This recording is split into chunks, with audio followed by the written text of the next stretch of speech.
Hey everybody, how y'all doing? This is an upgrade on the 2021 eggplane group build. So this is where I'm at right now. I still have not put any paint on this. I've primed it.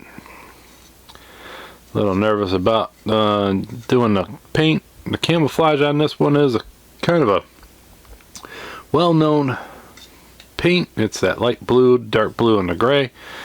Gray is really close to the primer, so I'm going to keep that in there. I think up to that line right there, that needs to be all exhaust metal looking color. And then I have to do the camouflage on that, a white nose cone. And I can't remember where the white is. That's on the bottom. So I have to do that as well. But I have plenty of pictures to look at on the internet. Just have to get to how I'm going to do it. Haven't decided.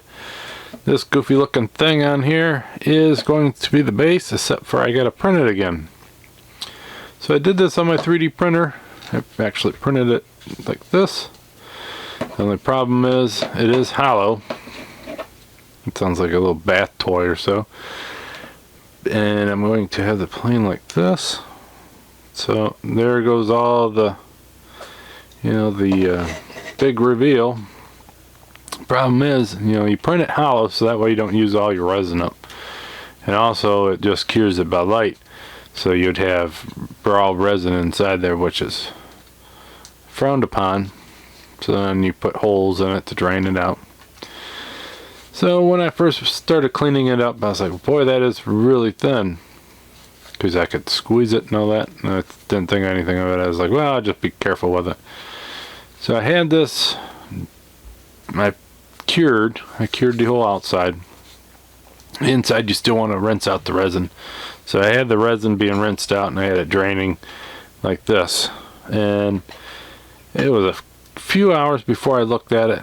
And then I went back and saw it, and it looked like this was all cracked up.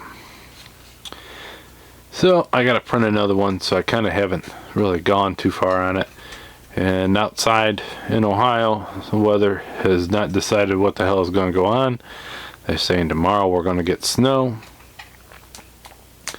So I haven't printed another one because of that cold temperature actually affects your prints. But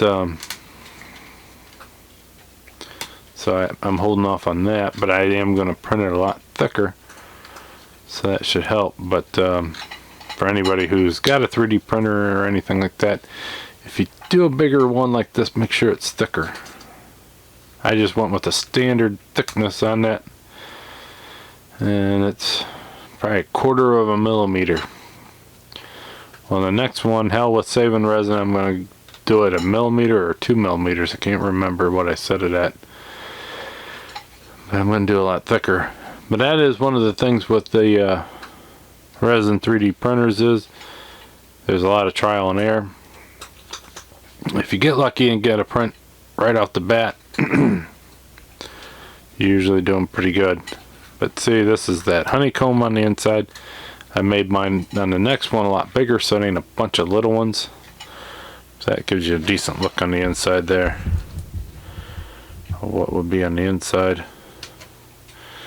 But if I hold it up to the light, I actually can see light inside. And so that's pretty thin. But yeah, there you can see all inside.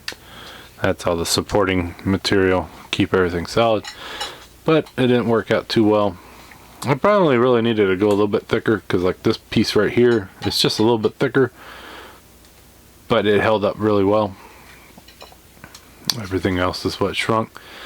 So I probably really only needed to go a little bit thicker, but I kind of wanted it to be heavier than what it is, because I want to have that plane sitting on it, taken off. So we'll see how it goes. I think it's supposed to warm up in the next couple days. I'll get that. By the time I'm waiting for this, I can get this actually painted up, at least do the interior.